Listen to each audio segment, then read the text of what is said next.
लाडवांचा डबा कुठे? अगो माई, हा काय इथे समोर ठेवला लाडवांचा डबा? मगाशी आबा बाबांना दिल्यानंतर त्या नर्मदेने डबा हा इथेच ठेवला.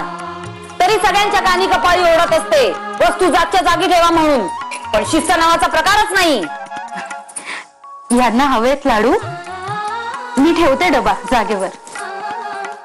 आणि आपल्या सुनबाई कुठे आहेत? त्यांना म्हणावं स्वयंपाकघरात यायचे आणि हात्याखाली कामे करायला उभं राहायचे. पाहून पाहूनच शिकणार आहे ना.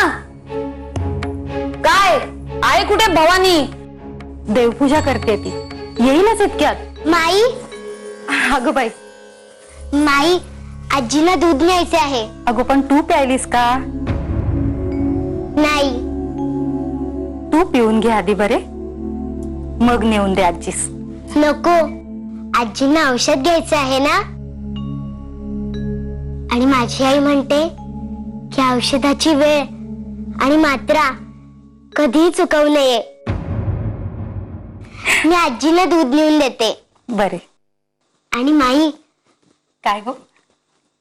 दुधाबरोबर मला लाडू द्याल? देईन तर. अगं तूच राहिलीयस फक्त. आबा आणि बाबाचा लाडू खाऊन झाला, यांच्यासाठीही घेऊन जाते. तू आजींना दूध नेऊन दे, मी तोपर्यंत वाटीत लाडू काढून ठेवते. हे काय, मी काढूनच ठेवले आहे दूध. घे जा.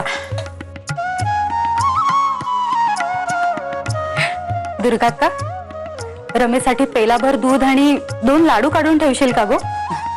हो माई, एवढे झाले की काढतेच. अति कौतुक बरे नव्हे माई.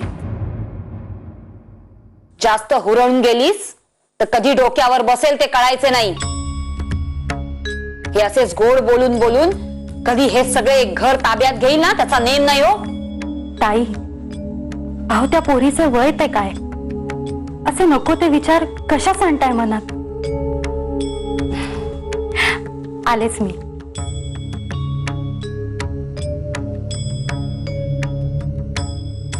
मी आपले सांगायचे काम केले. आता शहाणपण येण्यासाठी ठेचच लागायला हवी असेल तर मी तरी काय करणार? ठेवला लाडूचा डबा, इथेच ठेवला. सोमण मावशी, आता तुम्ही तरी हा डबा जागेवर ठेवा, नाहीतर ताई आहेत सगळे जागेवर ठेवायला. शिस्त मेली काय ती सगळी मलाच. बाकी सगळे मिळवताय, मिळवा.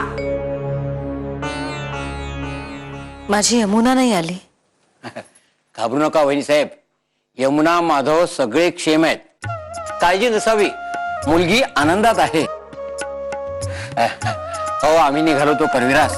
म्हटलं वाटेत व्याहांकडे मुक्काम करावा, लेकीचे क्षेमकुशल सांगावे आणि मग पुढे जावे. कसे बाळमजी, आपल्यासारखा सुहृद लाभावयास भाग्य लागते.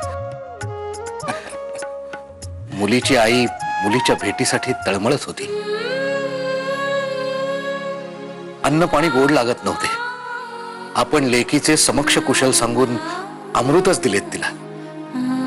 हो अण्णासाहेब, त्यांना खरे अमृत तेव्हाच मिळणार आहे जेव्हा त्यांची आणि लेकीची प्रत्यक्ष गळा भेट होईल. म्हणजे? हो अण्णासाहेब, 2 वारांनी परतीचा प्रवास आहे आमचा. तेव्हा येथेच मुक्काम करू आणि नंतर सारे सोबतच पुण्यात जाऊ. कसे?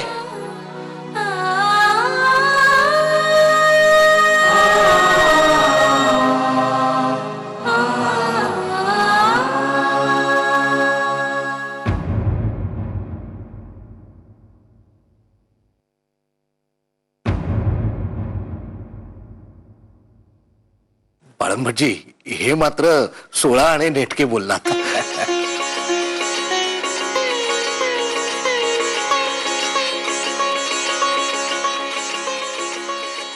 रमा, काय गो, काय झाले? माई, आजीने सांगितले होते की दुधात सुंठ घालायची, पण मी विसरलेच. मी सुंठ घेऊन येते. हो, पण हळू जा हो, दूध हिंकळते. सावकाश जा.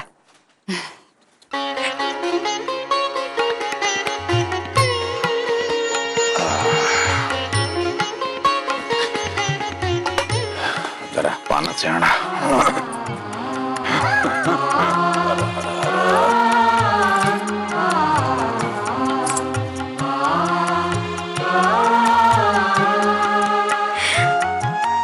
म्हटले करवी राहून येताना बाळंभटजी रमेच्या माहेरच्या मंडळींना घेऊन येणार आहे असे ऐकले. हो, आपणास खरे तर सांगावयाचे राहूनच गेले. म्हणजे माधवाचे म्हणणे होतेच, आम्ही जरा जोर धरला. म्हटलं लग्न फार घाई गडबडीत झाले आहे. काय करणार, त्यावेळेची परिस्थिती तशी होती. व आम्हा सतत भीती वाटत होती की माधव एखाद्या विधवेला घरी घेऊन येतो की काय लग्न करून. कोर्ट मॅरेज का काय ते सुद्धा करून येईल याचा काही भरोसा नाही. म्हणून आमची जरा घाई गडबडच होती. हो. पण झाले, विघ्ने आली तरी लग्न यथाविधी पार पडले. आणि मुख्य म्हणजे मुलगी अगदी गुणी मिळाली हो. फक्त लग्नास त्यांच्या वडिलांच्या व्यतिरिक्त कोणी येऊ शकले नाही. अर्थात चूक आपलीच म्हणायची, घाई गडबड आपणासच होती. म्हणून मी बाळंभटजीच म्हटले, रमेच्या माहेरच्या सर्व मंडळींना निरोप धाडा. अगदी झाडून सर्वांनी इथे पाहुणचाराला या म्हणावे. चुकले नाही ना काही? ईश, काहीतरीच काय. येऊ देत की, अगदी सगळ्यांना येऊ देत. मी त्यासाठी नाही हो विषय काढला. मला विचारायचे होते की रमेच्या माहेरची मंडळी प्रथमच आपल्या घरी यायची, त्यामुळे मानपणही तसाच व्हावयास हवा. विहीणबाई तर प्रथमच यायच्यात. मानपान तर व्हायलाच हवा. आणि तिजोरीच्या चाव्या आम्ही तुमच्याच हातामध्ये सोपवलेल्या आहेत. आणि तुम्ही ती जबाबदारी अतिशय यथोचित पार पाडलेली आहेत. कधी आमचा शब्द तुम्ही पडू दिलेला नाहीत. लग्न असो नाहीतर मुंज असो. तेव्हा विहीणबाईंचा मानपान हा आपल्या घराण्याला शोभेल असाच व्हायला हवा. बर, आणि त्यांच्याकडून मात्र कुठलीही अपेक्षा करू नका हो. होय, क्षमा असावी, पण अगदीच राहावे ना म्हणून थोरल्या वहिनीच्या अधिकाराने बोलते हो. भाऊसाहेब, अहो अपेक्षा ठेवू नका. म्हणजे काय भाऊसाहेब, अहो तुमच्या याच स्वभावामुळे कित्येक लोकांनी तुमचा गैरफायदा घेतलाय. तुमच्या समोर थोडी कोणीतरी आसवे गाळली की तुमच्या मनाला हा पाझर फुटायचाच.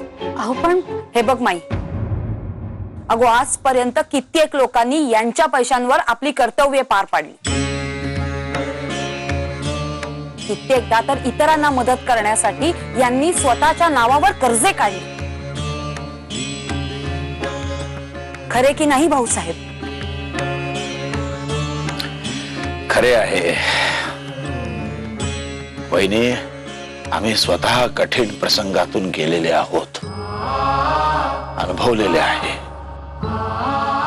कनवटीस रुपया नसला म्हणजे माणूस किती हतबल होतो, जो तो त्यास फटकावतो. हे सगळे आम्ही जवळून पाहिलेले आहे, अनुभवलेले आहे. त्यामुळे कुठल्याही माणसास अशा प्रसंगास सामोरे जायला लागू नये असे आम्हास वाटते. आणि लोकांस मदत करणे हे आम्हास आमचे कर्तव्य वाटते. परमेश्वराच्या कृपेने आपणास काही कमी आहे का? पण लोकांस 4 पैशांची मदत केली तर कुठे बिघडले? आणि देण्यानेच संपत्ती वाढते असे म्हणतातच ना. अहो भाऊसाहेब, तुकोबांचे अभंग हे ऐकावयास म्हणावयास गोड वाटतात. पण तसे जर आचरण आपण करायला लागलो मग तर कल्याण हे व्हायचेच. शिवाय तुमच्याही भल्याची चिंता कोणीतरी करावयास हवीच ना. शिवाय आपले व्याही हे काही गरीब दास नव्हेत, चांगले वतनाचे जहागीरदार आहेत. त्यामुळे रीत पाळावयास त्यांना काहीही हरकत नसावी. आणि जर हे तुम्हाला त्यांना सांगता येत नसेल तर मला सांगा हो. मी सांगेन त्याच.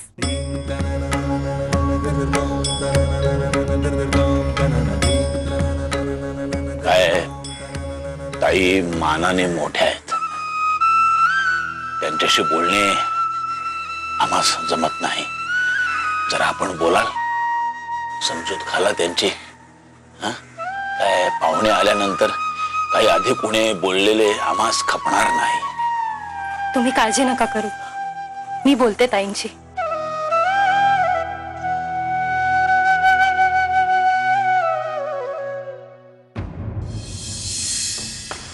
कोण ग तू?